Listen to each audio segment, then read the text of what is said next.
Here it is. The replacement for the Patrol is a 1987 Subaru L Series wagon. And a few of you suggested that I get one of these in the comments, and it sounded pretty hilarious, but I wasn't so keen until somebody said that it has a low range gearbox in it, and that is pretty awesome. So it basically looks like a family wagon, and we're going to have some fun just doing this thing up with some budget mods, just have a ball with it. But in this trip we're going to be taking it from Wedge Island to Cervantes, and we're going along with Dylan in his 120 series Prado, and it'll just be the two of us. There's nothing been done to it yet, apart from these few little mods I'm going to do now, and we're just going to see how it goes, see where its weak points lie. Okay, so problem number one, you go to the back, lift that up, you want to get a beer out, yeah, fucking that won't do. So, ordered these in, 2 new gas struts, gonna hold the back open.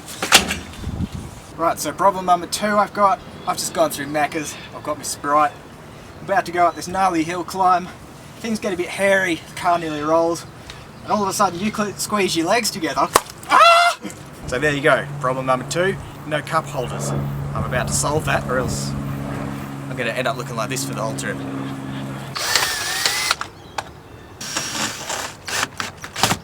Okay, love thy passenger, so I'm putting one in the passenger side as well.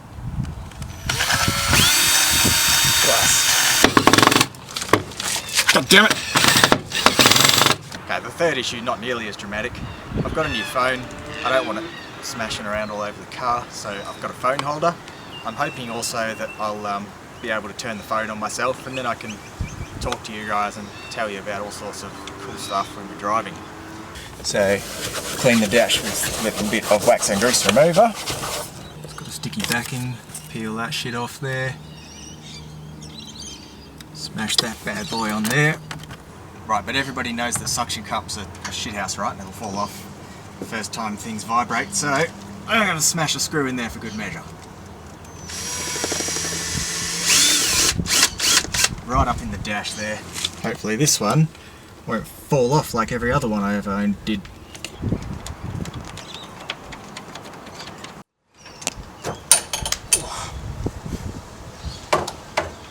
You will notice that the Alex holds up the tailgate with his head. I ordered all these parts and they're wrong. This strut is like 2 kilometers longer than it should be. So every time I go to get a beer I'm going to have to put up with this tailgate falling on my head. Or I'll just get a stick, it's the right length, and prop it open with that. Okay, enough of that. We made a quick stop at Super Cheap Auto and hit the freeway north for the community of Wedge, about 2 hours north of Perth City. Our intention was to drive the beach from here to Cervantes, visit the pinnacles, and give the Subaru a good rundown. We're doing a trip, and we're currently up at the community of Wedge Island. Now in the car I've got my dog with me. Turns out that was probably a bad idea because the plan was to go from Wedge Island and cruise all the way up the beach to Cervantes and stay just south of there. As the ranger just came along and informed me, that's all nature reserve and you can't have a dog there. So that's a bit of a bugger. Since the ranger told us we can't go too far from Wedge with the dog, we've got a couple of 100 meters either side of Wedge. We're just going to go for a bit of a drive up and down the beach, have a look around. There's some sand dunes over the top there, so we'll have a drive through them, and then we'll head back south to a previous place we've stayed on another video, and we're allowed to have the dog there. So let's show you a bit around the shanty town of Wedge, and it's going to be sick.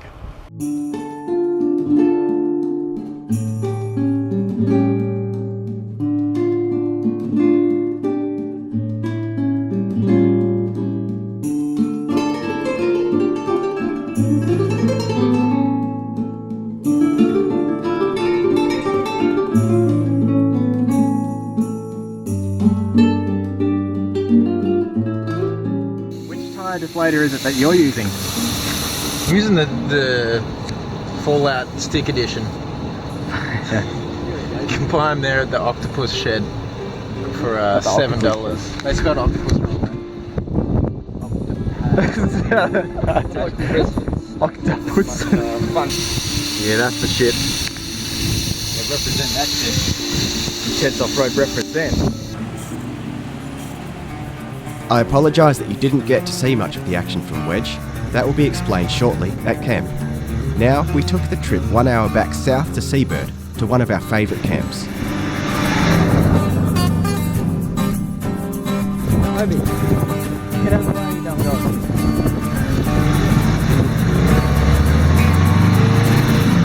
Did you dig to me, dog?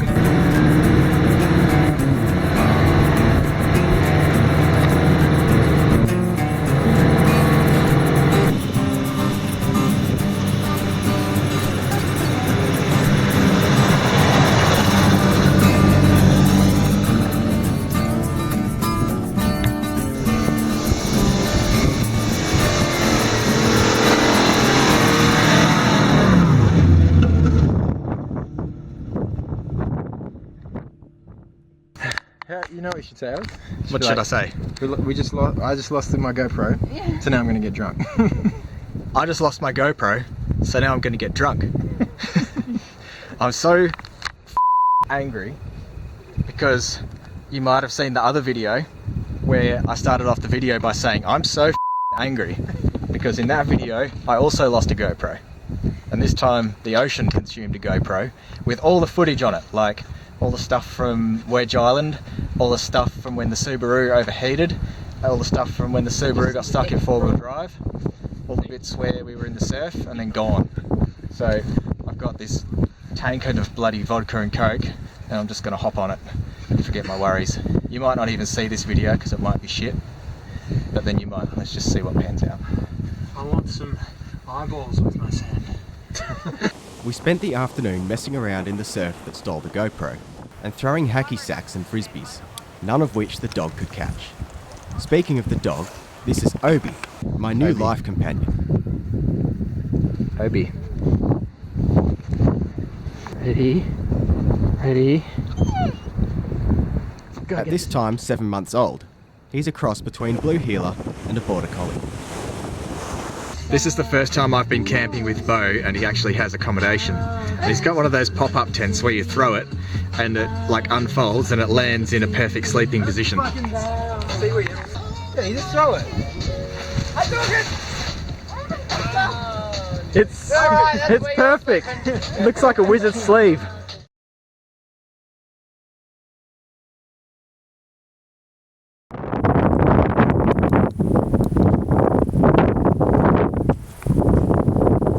Oh fuck. Oh, who's that? What is that?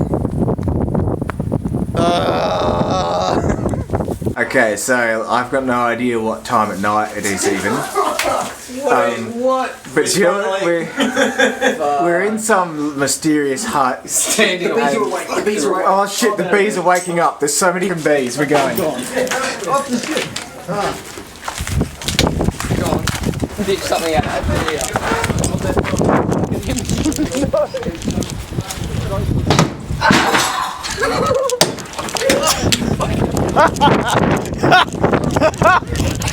Oh god!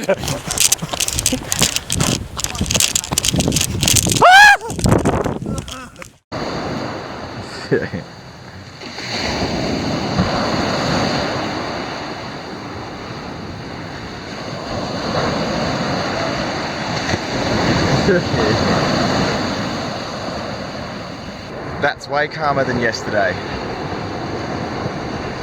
We're going to catch ourselves a GoPro. Yeah. We're out having a fish, and we're thinking, what sort of bait do you use to catch a GoPro? I figure batteries, because if you've got a GoPro on Wi-Fi mode, it eats batteries. Boom. Yeah, but seriously, we've got fishing rods and we've got bait, so we're definitely set to catch some breakfast. Somehow, we still bounce out of bed early enough for a spot of fishing. But we got 5 minutes in before the dog ate all the blood work. Happy little shite. Patrick caught that one. A tiny sand whiting the size of your hand. And we're just gonna chuck it in the silicone bucket. Bloop. He's dead. Yeah. Once they're in the gills, pretty much no going back. It's alright. That thing was gonna be dead when we eat it anyway. If we don't eat it though, we'll feed it to the dog. Dog's breakfast. The dog will love that.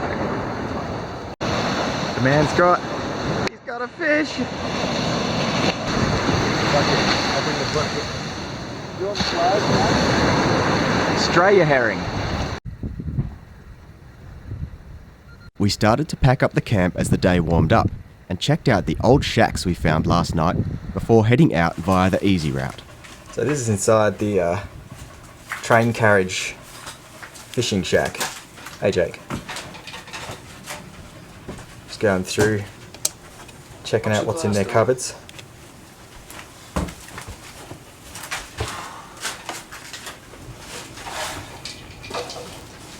Hey, don't try the glass.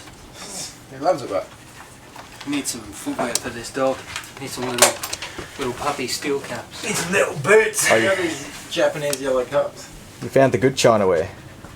Made in Japan. These are almost a keeper. Yeah. And then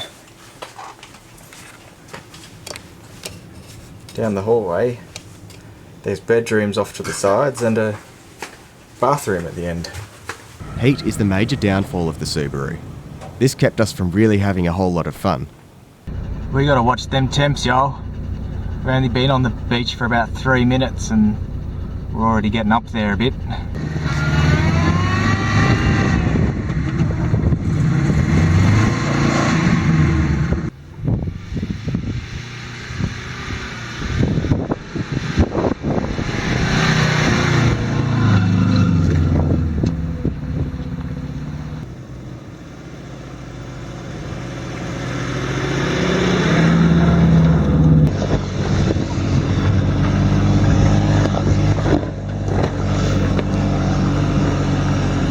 I did have fun attempting to get up this patch of limestone steps.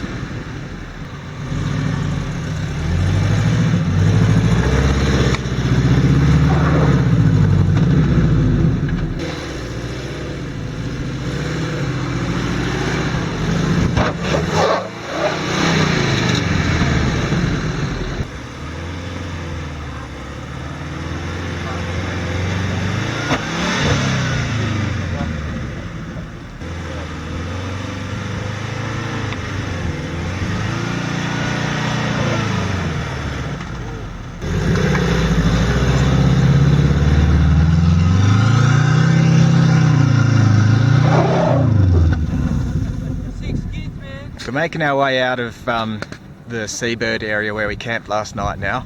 It is so unbelievably hot today, and as I already mentioned, the Subaru has problems with overheating. It's got one measly little thermo fan. So here's what I'm doing to try and keep it cool. I stuck an ice cream bucket under here. You just see that blue thing there to hold the bonnet up a little bit. I've tied the bonnet down to the little rebar. Hopefully that little bit of extra airflow might help us go for longer without having to stop and let it cool off. Oh, Beat. I know it's hot, mate. But did you need to sit in your water bucket? Okay, here we are, and the flyers are bloody shocking. We're just at the road which goes into Seabird, so we came out a different way than we went in.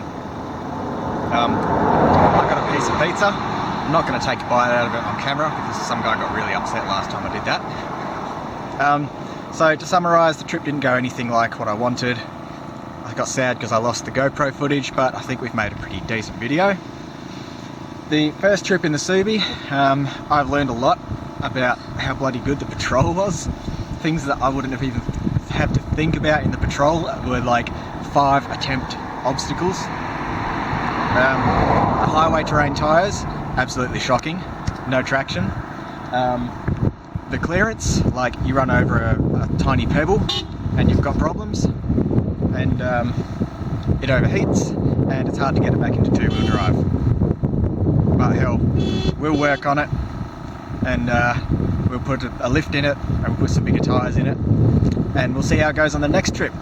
So thanks for watching, and next time, be even better. I'll try not to lose cameras. Make sure you subscribe to the channel for future videos featuring the Subaru. There will be DIY videos on some of the cheap mods I do to this thing between trips, and there's plenty of how-tos and other awesome camping and off-roading videos to come. See you next time.